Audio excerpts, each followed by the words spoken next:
Ok, la temática un poco de la nota es un poco este tema de la libertad económica.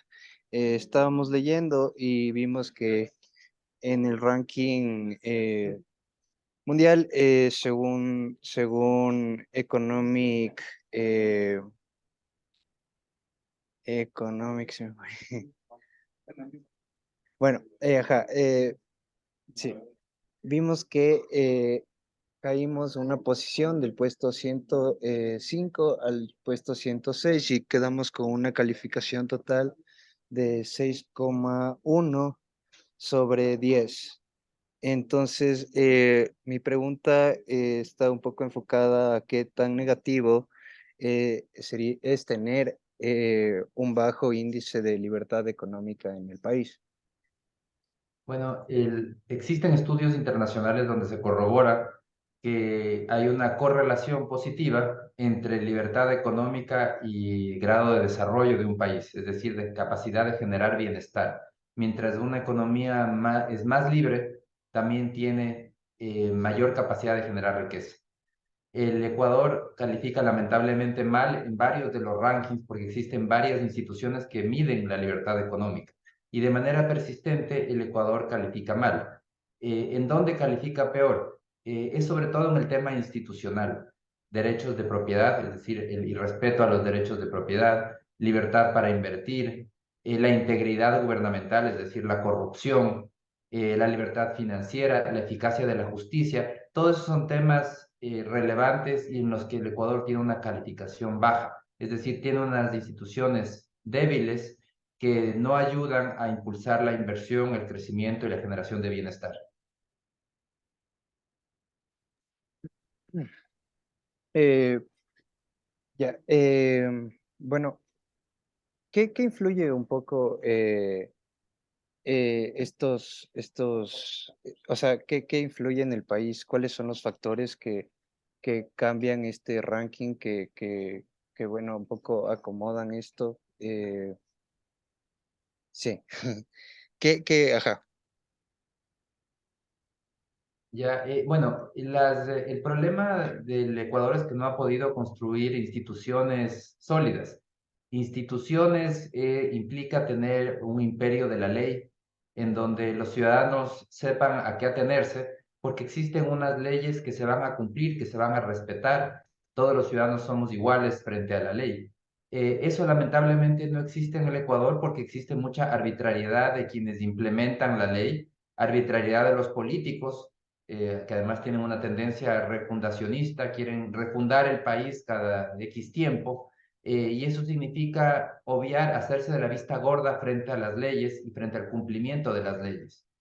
Es muy común, lamentablemente, en el país eso de para mis enemigos la ley, para mis amigos todo. Y eso se ve reflejado al final del día en inversión, cuando se vive en un país en donde, por ejemplo, el Estado dice que va a incumplir los contratos con las compañías petroleras porque ya no le es conveniente. Crea, por ejemplo, como sucedió en el Ecuador durante el Correato, que creó un impuesto extraordinario al 99%, de 99% sobre los ingresos extraordinarios petroleros. Simplemente era un impuesto confiscatorio, cambió las reglas del juego y respetó los contratos, pero lo hizo y eso demuestra esa dificultad que tiene el país de construir una sociedad basada en las leyes, en donde exista previsibilidad en las reglas del juego. Alberto, de igual manera, ¿crees tú que es un poco el tema de inseguridad en el país, un poco el tema de los extorsionadores, de los vacunadores, limitan un poco a los emprendedores a, bueno, a emprender justamente eh, un poco más en el país? Bueno, el tema de la inseguridad viene por varias vías. La una es esa inseguridad legal de la que hemos estado hablando, de las instituciones débiles, pero también hay la inseguridad física a las personas, la vida de las personas, la propiedad de las personas. Eso ahuyenta la inversión. Entonces, el problema en este momento en el país es mucho más complejo porque no solamente que tenemos instituciones débiles, sino que también tenemos una debilidad por el lado de mantener el orden, de que el Estado cumpla con su rol de proteger a los ciudadanos y sus propiedades. y eso limita la inversión. Es otro factor más que hace del país poco atractivo para invertir a todo nivel, desde las grandes empresas hasta los emprendedores, porque todos tienen, si es que deciden arriesgar e invertir, tienen que incurrir en grandes costos de seguridad, protegerse, pagar directamente, porque el Estado es incapaz de hacerlo. Ya, bueno, la poca libertad económica sin duda afecta a los emprendedores e igual a los empresarios. ¿Cuál dirías tú que es el, el círculo, o sea, bueno, sí, el círculo más afectado en este sentido?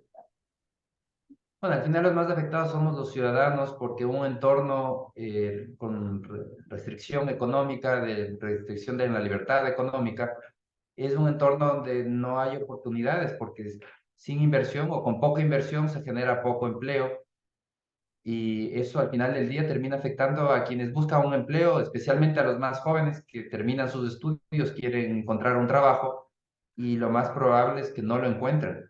Porque si vemos las cifras al día de hoy, existen 665.000 empleos adecuados menos de los que existían en 2014, cuando se acabó la bonanza petrolera. Entonces, año tras año se incorporan nuevos jóvenes al mercado laboral que lamentablemente no van a encontrar un trabajo y eso y la única válvula de escape que existe es la migración, buscar oportunidades en el exterior, porque lamentablemente en el Ecuador no existen esas oportunidades. Entonces, al final del día, los más afectados somos los ciudadanos y sobre todo los ciudadanos más jóvenes. Bueno, igual estábamos leyendo y según entiendo hay ciudades que tienen más predios y más impuestos, como vendría a ser Quito, en donde podría ser un poco más difícil emprender. No sé qué opinas tú de esto o por qué se da esta situación específica en ciertas ciudades específicas. Sí, hay a nivel de los gobiernos locales existen cargos y trabas para invertir, para emprender, y eso impulsa la informalidad. En el Ecuador, lamentablemente, una parte muy importante de los emprendedores son informales, porque ser formales es muy costoso. Eso tiene que ser corregido. La manera de impulsar la inversión es siendo competitivos, y ser competitivos implica ser competitivos en los costos que se cargan, las tarifas, las tasas locales, los impuestos, porque hay que recordar que al final del día los emprendedores están compitiendo con el resto del mundo. Y si es que en el Ecuador o en ciertas ciudades no se fijan en lo que sucede en el resto del país, al final del día lo único que hacen es ahuyentar inversiones, limitar la mejoría en el nivel de vida de sus ciudadanos. Y bueno, hablando de más bien casos positivos, ¿qué país sería un buen ejemplo para hablar de libertad económica en donde se pueda invertir, a diferencia del Ecuador? Bueno, dentro de los países con mejor puntuación en el ranking de libertad económica, en la región, por ejemplo, para no ir muy lejos, está Chile. Chile está mucho más alto que el Ecuador en algunos rankings. Uruguay también califica muy bien en la región. Eh, Algo bastante más abajo que esos países, pero Perú también califica mejor que el Ecuador. Lamentablemente, Ecuador está entre los que peor califican en la región, generalmente solo por encima de Venezuela, Cuba, Bolivia, pero se encuentra en el grupo de países con menos libertad económica. Entonces yo creo que incluso sin ir muy lejos podemos ver ejemplos de la región, como el caso chileno o el uruguayo, que fácilmente se pueden ver que son ejemplos de libertad económica que tenemos que aprender mucho de ellos para poder seguir mejorando nuestro entorno y poder de esa manera generar más bienestar. Eh, bueno, Alberto, tú me citas un poco los países de Perú y Uruguay y Chile. ¿Qué hacen un poco, o sea, qué de diferente hacen ellos un poco a lo que hacemos nosotros para ellos tener un buen estado de libertad económica en donde se pueda emprender y invertir? Ellos han logrado construir una institucionalidad y eso significa crear unas reglas del juego estables que no pueden ser cambiadas por cada presidente de turno, que no deben ser reinventadas cada 3, 4, 5, 10 años, sino que son unas reglas que se respetan, que se implementan. Vemos, por ejemplo, el caso de Perú. En el caso de Perú, la política no funciona, cambian de presidentes cada 6 meses, pero a pesar de eso tiene un riesgo país muy bajo. ¿Por qué? Porque Perú tiene, por ejemplo, un banco central independiente. La emisión de dinero está limitada por ese banco central. Puede venir cualquier presidente, por más irresponsable que sea, y el banco central le va a decir, no, yo no le voy a imprimir más billetes de los como usted me pide, porque tengo que cuidar la estabilidad de la moneda. Entonces vemos que es un país que logra generar un entorno estable para la inversión, un entorno atractivo, en donde se incentiva el ingreso de capitales. En cambio, en el Ecuador no tenemos esas reglas estables, los gobiernos de turno son muy discrecionales, pueden cambiar las reglas e incluso respetar la ley, cambiarlas a su antojo, y eso al final del día genera muchísima incertidumbre y los inversionistas dicen, yo no sé a qué atenerme en el Ecuador, todo puede cambiar, no hay ningún límite establecido por la ley. Entonces, al final del día, lo que falta en el país es un gobierno de las leyes, no un gobierno de las personas, un gobierno de las leyes. Finalmente, Alberto, me gustaría preguntarte qué es lo bueno de eh, ser un país con un alto índice de libertad económica. ¿Qué beneficios podríamos conseguir a partir de esto? Al final del día, los beneficiarios son los ciudadanos. Los ciudadanos porque en un entorno con alta libertad económica existe las seguridades para producir, para invertir, para ahorrar, y eso eleva el nivel de vida, porque cada vez hay más ahorro, más inversiones, mejor producción, más opciones de trabajo.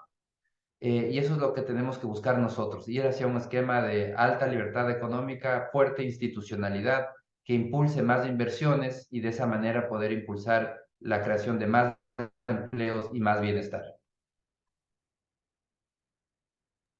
Eso sería todo, Alberto. Muchas gracias. Te agradezco muchísimo. De Aquí está nada, que igual pases mi muy bien. compañero Martín. De nada.